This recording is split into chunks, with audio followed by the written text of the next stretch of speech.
So we receive different variations on this question a lot.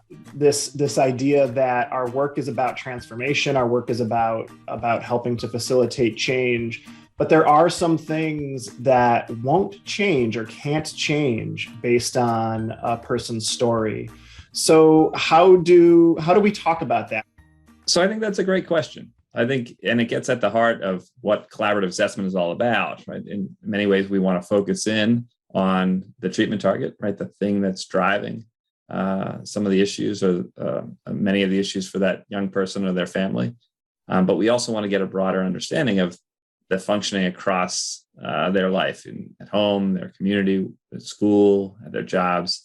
And in doing that, we can kind of organize where we expect to see change in our work with that youth or family. So it may not be in an area like mental health. It may be our first inkling that things are getting better, or maybe in their kind of life functioning, the areas of their life that their relationships are getting better, or their school performance is getting better as we're starting this, address kind of maybe longstanding mental health or behavioral health issues. So I think that's the important part for that team, is to understand that, yes, not everything may change right away or even over long periods of time. But in that, we can help the team, that youth, the family, articulate exactly where we do expect to see change and keep our sights on that as interventions and supports are put in place. I'm going to just thank Mark for his answer, because it was a good one, and maybe build on it a little bit. In mental health, we often are trained to try to address mental health symptoms.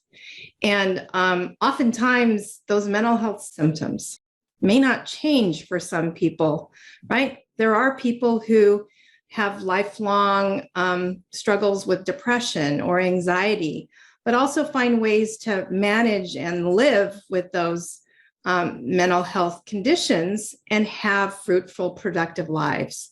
So I think another thing to consider here is, as Mark says, sometimes the functioning aspect of what's going on with a person is really important to think through when there are mental health issues underlying it that may not shift or go away altogether. The other thing to consider is that on the path to changing your life and transforming the way you're living, we might need to change up the way that we're addressing those targets, those targeted needs that we're working on.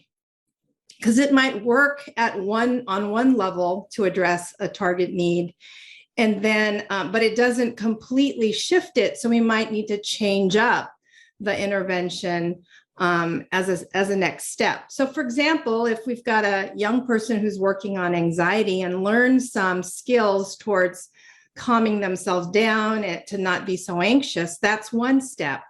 The next step might be helping their parents or their caregiver learn how to support the young person in using those skills when they're anxious. So those are two steps towards the same treatment target that we're trying to address. So sometimes those are the things we need to look at as well. Change means different things to different people. And that's the beauty of really focusing on transformational change versus focusing on symptoms and interventions and all of the jargon within kind of the work that we do. Really getting to know people in that transparent process. What is their story? What would make a difference for them? What would make their life better?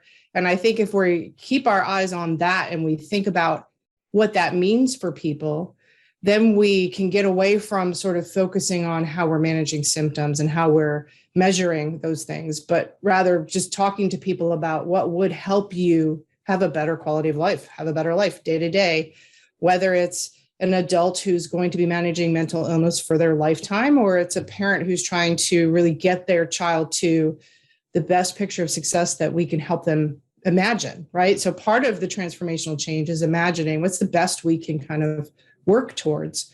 And then how do we support you along the way?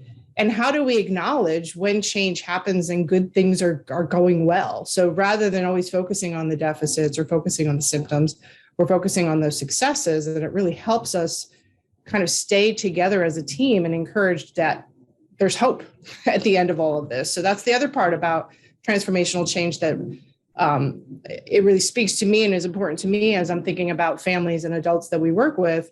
If we can keep our eyes on that and keep our eyes on, we're here to talk to you about what matters to you, then that makes more sense to me than really focusing on measuring and tracking change. Although that's important to help us keep our eyes on whether change happened or not.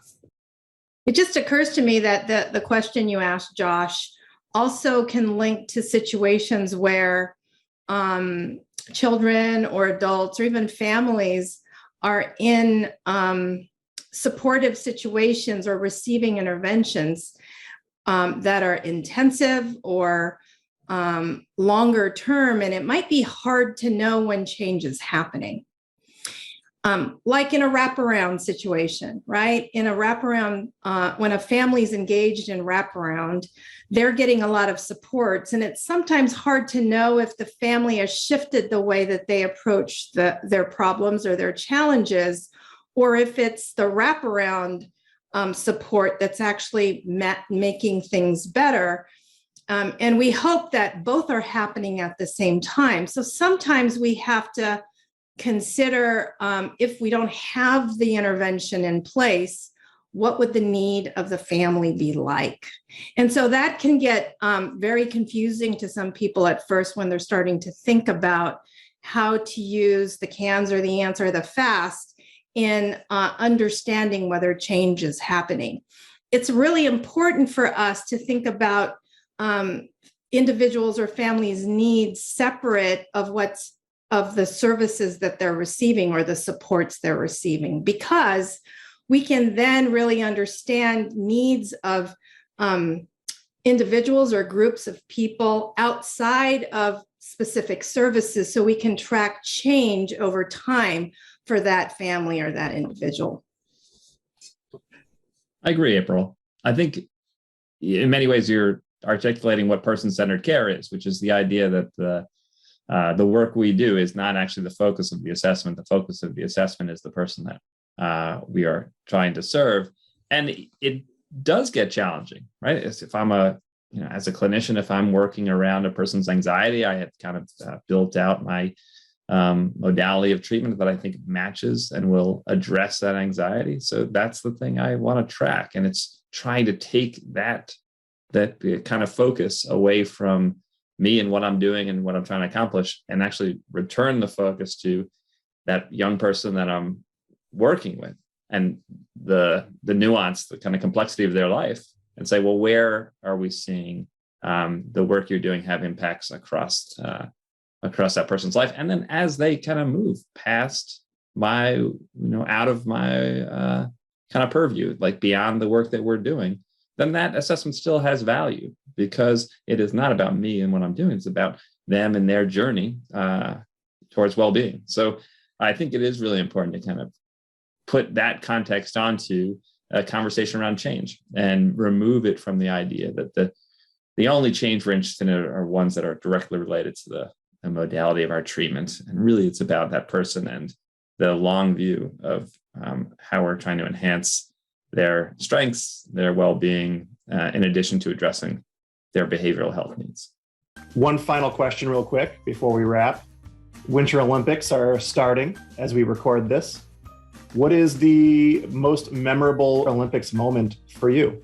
That's a bit of a interesting question, because the most memorable moment, and I'm not sure why it's the most memorable since I was super young when it happened, but possibly because in our culture it's the most memorable, and because I spent probably a good chunk of my life in Lake Placid, New York. That Miracle on Ice is like burned into my brain as the first thing I think of when I think about Winter Olympics.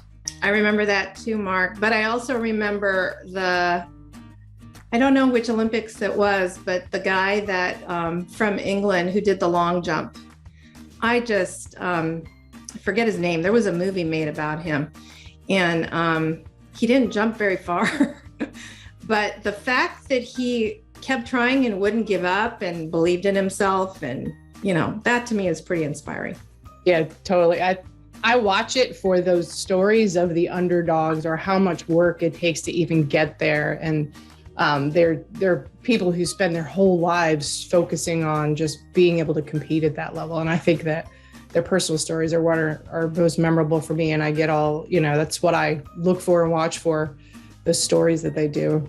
It's fascinating. It's commitment, and it's, inspiring that you could be committed for your whole life to get to that moment, I thought you were going to stick with the 88 Winter Olympics Jamaican bobsled team as your memorable Winter Olympics moment, as captured beautifully by John Candy and others. Right.